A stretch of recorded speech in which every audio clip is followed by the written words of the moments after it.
Ուրեմն Ռուսաստանի Դաշնությունում, հարգելի բարեկամներ, ինչքան գիտեմ, ապրում է միլիոնից ավել Հայաստանի Հանրապետության քաղաքացիներ։ Բայց մեր կենտրոնական ընտրական հանձնաժողովը տեղեկացնում է մարդկանց, որ Հայաստանի Հանրապետությունում ընտրական իրավունք ունեցող ցուցակների մեջ գտնվող մարդիկ 2 միլիոն մոտավորապես 600,000-ի կարգի են։ Հետաքրքիր է այն մարդիկ, ովքեր տարիներ շարունակ ապրել են Ռուսաստանում, ոչ միայն Ռուսաստանում, արտերկրում, ինչու այդ մարդկանց անունները ցուցակներից չեն հանվում։ Հարցը շատ կարևոր է եւ ինչքան էլ կարևոր է, ինչքան էլ բարդ է, այդքան էլ հարցի պատասխանը ակնհայտ է։ Ես վերջերս զրուցում էի մի հրաշալի մասնագետի հետ, ում ներկայացրած խումբը մեծ հետազոտություն էր անցկացրել դեմոգրաֆիական Հայաստանի Հանրապետությունում, հարցազրույց էր, ինքը միջև իմ զրուցելը հարցազրույց էր տալիս Civilnet-ի լրագրողին, ով մի քանի անգամ հարցնում է ձեր հետազոտությունների արդյունքում Հայաստանի Հանրապետությունում ինչքան մարդ է ապրում եւ հրաշալի մասնագետը խելոք մասնագետ այդպես է չի պատասխանում այդ հարցին։ Իմ այն հարցին թե լավ, ինչու դուք հարգելի Տիգրան այս հարցին այնուամենայնիվ չանդրադարձաք, ես լսեցի մի պատասխան, որ թվերը մի քիչ տարբեր են եւ լսեցի այսպես տողատակերում, որ դա այդ հարցը գտնվում է, սա ինքը ինձ ուղիղ չպատասխանեց, ես բայց այդպես հասկացա, որ այդ հարցը գտնվում է փակ տիրույթում։ Ավակ ընկերներիցս մեկի հետ էի զրուցում մի 2-3 շաբաթ առաջ, ով 2013 թվականին Ժառանգության կուսակցության այստեղի պատասխանատուն էր։ Ասում է Արթուր ջան, Ռաֆին ուներ Գյումրիում մոտավորապես 70% ձայն, մինչև հասանք Երևան թվերը փոխվել էին։ Ռաֆինը դարձել էր մոտ 35, Սերժիկինը 60-ի կարգի։ Եվ ահա, հարգելի բարեկամներ, այսպես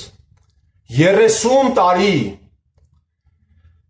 իշխանությունները մի կողմից կեղեքել են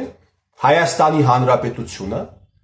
բարձր մակարդակով, միջին մակարդակով, ցածր մակարդակով եւ ընտրությունների միջոցով ոչ մի իշխանափոխություն տեղի չի ունեցել։ Ռոբերտ Քոչարյանի զավակը անամոթաբար դաշնակ մաշնակների հետ երբ չափչփում է մարզերում, ասում է ընկեր իշխանին հարցնում էին, թե բա ընտրություններով իշխանափոխություն չի եղել, ես էլ ասում եմ, բա փողոցով էլ իշխանափոխություն չէր եղել 18 թվականին ասում, անամոթաբար։ 18 թվականին Հայաստանի Հանրապետության իշխանությունները Ազգային անվտանգության ծառայության միջոցով բեմականացրեցին հեղափոխություն, Լևոն։ Դա իշխանափոխություն չի եղել։ Դա ոչ միայն հեղափոխություն չի եղել, դա իշխանափոխություն էլ չի եղել։ Հիմա 30 տարուց ավել, հարգելի բարեկամներ, մենք գտնվում ենք այս իրավիճակում, ամեն անգամ ընտրություններից առաջ դուրս են գալիս, ինչ որ հեքիաթներ են պատմում, ընտրություններից հետո գնում է արդեն տորգը եւ բարի ընթացք Հայաստանի Հանրապետություն։ Վերջին ընտրություններից հետո, հարգելի բարեկամներ, 21 թվականին, երբ օրերն էին հաշվում, ուզում եմ ձեզ հիշեցնել, որ Արցախում տեղի է ունեցել էթնիկ զտում։ Եվ այդ էթնիկ զտման պատասխանատուն առաջին սահմանադրական պատասխանատուն Հայաստանի Հանրապետության պարլամենտն է։ Պարլամենտ, որը կազմված էր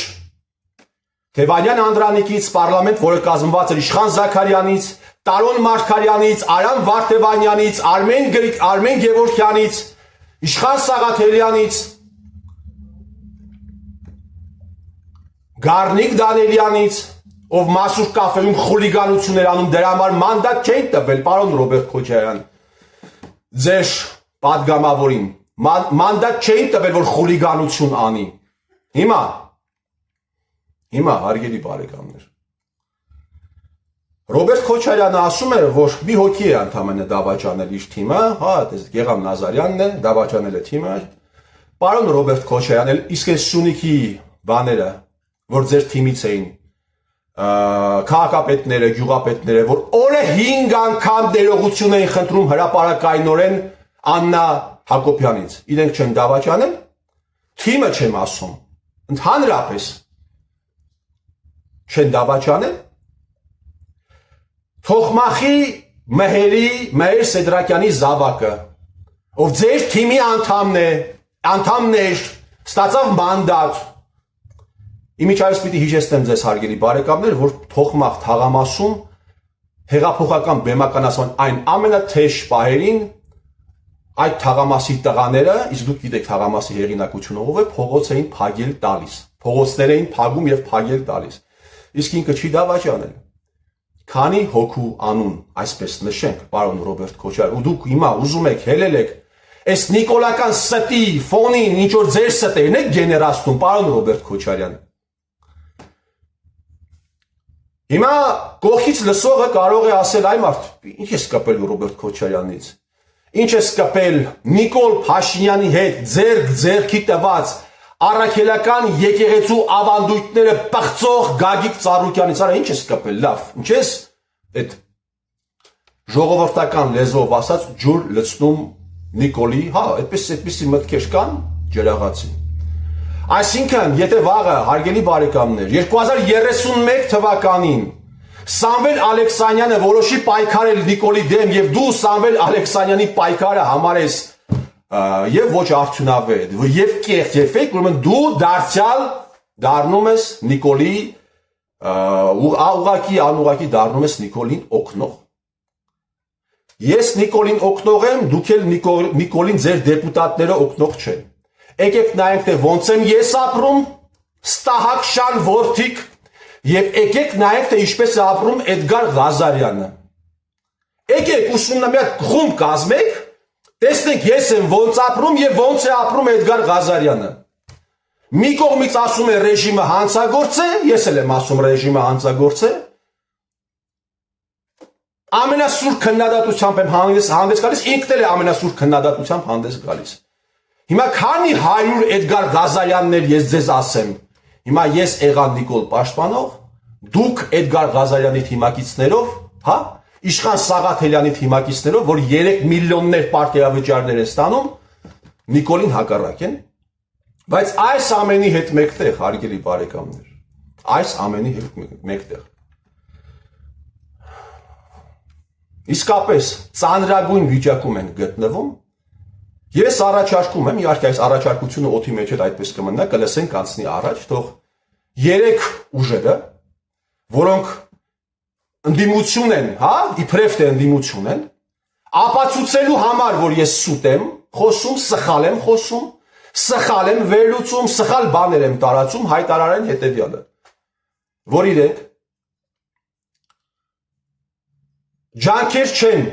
ջանքեր չեն խնայելու, որպեսզի իշխանության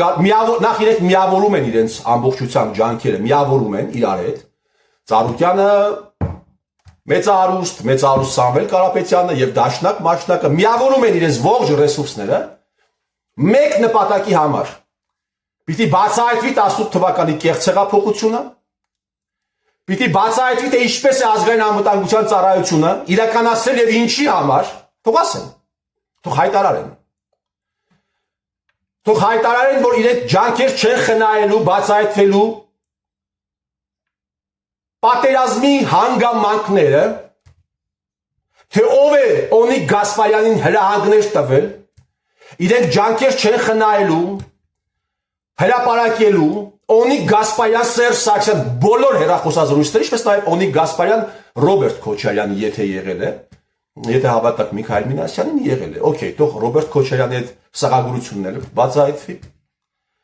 Ջանքեր չեն խնայելու, բացահայտվելու համար, թե ինչ հանգամանքներում է խախտվել հոկտեմբերի 10-ի հրադադարը,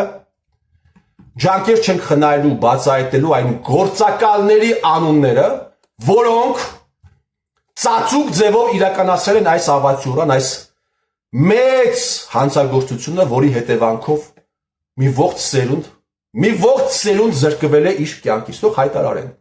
Եվ նաև հայտարարեն, եթե իրենց պայքարը անկեղծ է, ինչպես կարող է իրենց պայքարը անկեղծ լինել, եթե ասում եմ, հարգելի բարեկամներ, Փաշինյան Նիկոլը 30 միլիոն դոլար Սամվել Կարապետյանի ունեցած վարկը ժողովրդական լեզվով ասած ջրել է։ Փաշինյան Նիկոլ, այդ իմ 2.5 միլիոն դրամը ինչ չջրեցիր։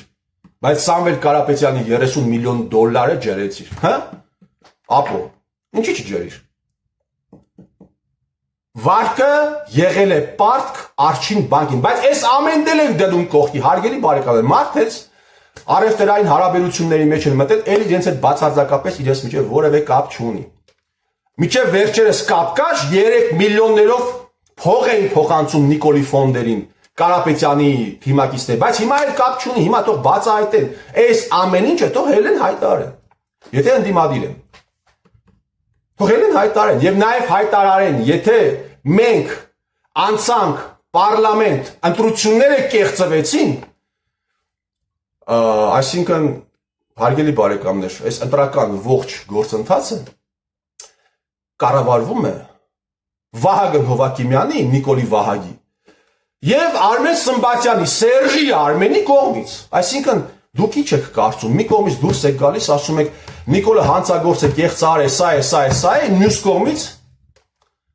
Նիկոլի Վահագը պիտի դուրս գա, ասի ընտրությունների արդյունքներում Նիկոլը պարտվել, այսինքն կարգին տղա է Նիկոլը, անկեղծ։ Այսինքն Սերժը կարող է ընտրություն կեղծել, Նիկոլի Վահագը չի կարող ընտրություն կեղծել կամ Նիկոլը։ Ինչի՞։ Այդքան շնորհք չունի Նիկոլը։ Հայաստանի Հանրապետության բնակչության թիվը մոտ 2 միլիոն է, արկա բնակչության։ 2 միլիոն 600,000 թիվ են ցույց տալիս այս մարդիկ։ Այդ տեխնիկական բանը անելը հնարավոր չէ։ Պարոն Սամվել Կարապետյան, պարոն Ծառուկյան Գագիկ եւ պարոն Ռոբերտ Քոչարյան, բայց այս ամենի հետ մեկտեղ ու ես ամենի հետ մեկտեղ երբ որ դուք հրավիրում եք մարդկանց, Նիկոլին մեղադրում եք ամենածանր հանցագործությունների մեջ, մարդկանց մեջ տարածում եք այն հույսը, որ Նիկոլը պիտի ընտրություններով իշխանությունը տա, դուք լիցեմերություն եք անում։ Հիմա հայտարարեք, կեղծվելու դեպքում, եթե դուք իհարկե արժանանաք մեծ քվեից, դուք կարժանանաք մեծ քվեի միայն ու միայն այն պարագայում, երբ երեքդ միավորվեք եւ հանդես գաք հետեւյալ հայտարարությամբ։ Հակառակ դեպքում բացառված է ընտրությունները կեղծելու նույնիսկ անհրաժեշտություն չի լինի։ Արփինե Հովանեսյանն ասում է, երբ չեք գնում ընտրությունների, այսպես օգնում եք գործող իշխանություններին։ Տիկին Արփինե, իսկ երբ գնում են ընտրությունների եւ ձայն են տալիս մի ուժի, որը 5 տարի լեգիտիմացնում է Նիկոլին, այդ ժամանակ ում են ձեր լեզվով ասած ում ջրաղացին են ջուր լցնում, հա, հետաքրքիր է։ Այդ ընտրական օրենսգիրքը սահմանադրություն այդ իրավական բազան ձեր ժամանակով է եղել, չէ՞։ Հիմա թե ում ժամանակով է եղել, դնում են կողքի, խոսում ենք ռեալությունից, երբ գնում ես, ընտրում ես 100,000-ներով դաշնակին, ով 5 տարի լեգիտիմացնում են Նիկոլին, ում ջրաղացներ ջուր լցնում։ Հետաքրքիր է։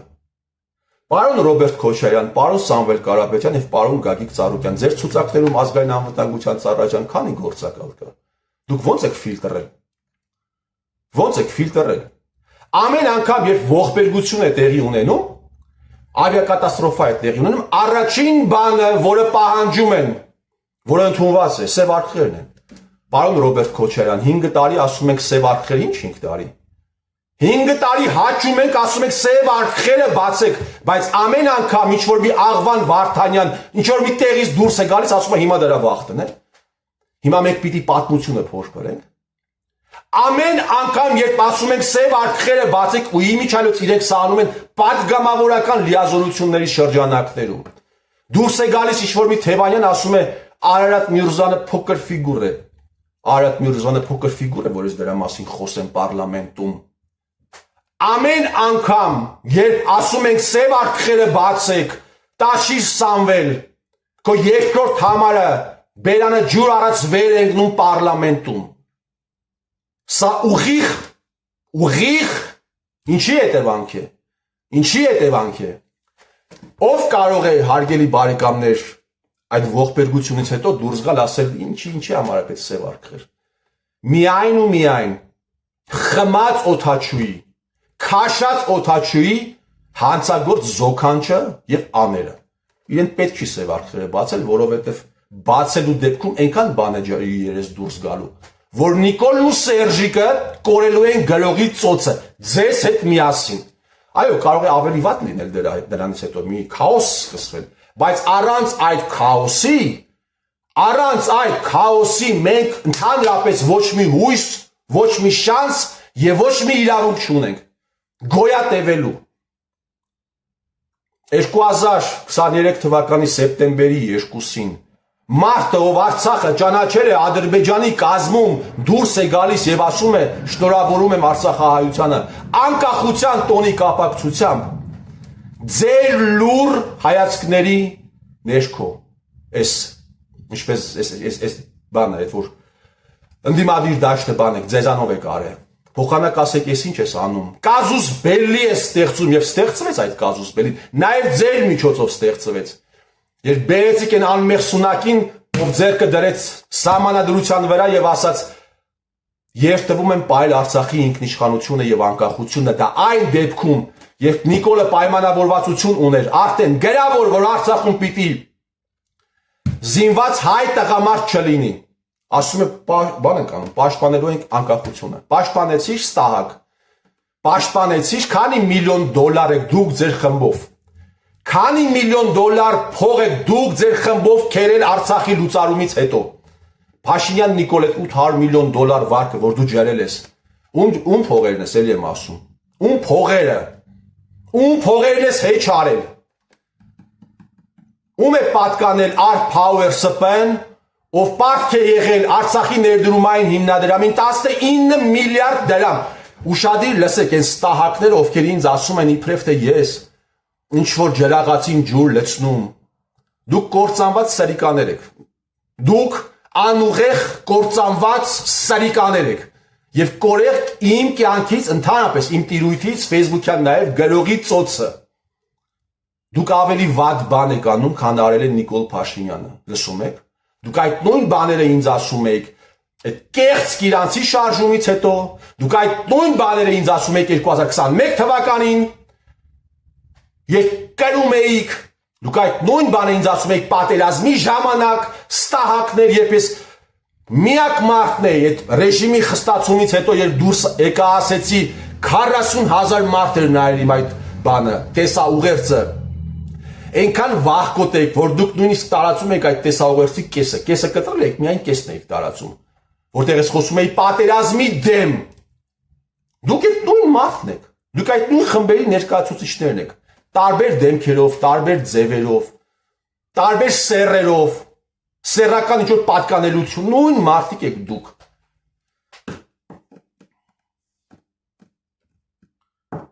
Ես ասել եմ եւ ասում եմ, ես անհուսալի լավատես եմ, եւ գիտեմ, որ ես կեղտը սա մաքրվելու է, որ այս հողի վրա արև է դուրս գալու, բայց կարճաժամկետ ես անհուսալի վատատես եմ, որովհետեւ տեսնում եմ, թե մենք ինչի հետ գործ ունենք, թե ովքեր եք դուք, խիղճ չունեցող,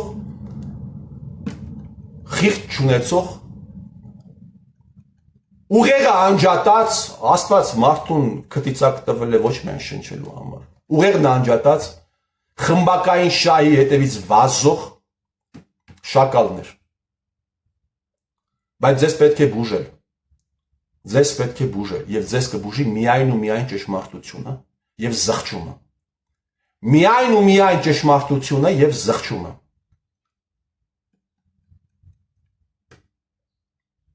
Այսքանը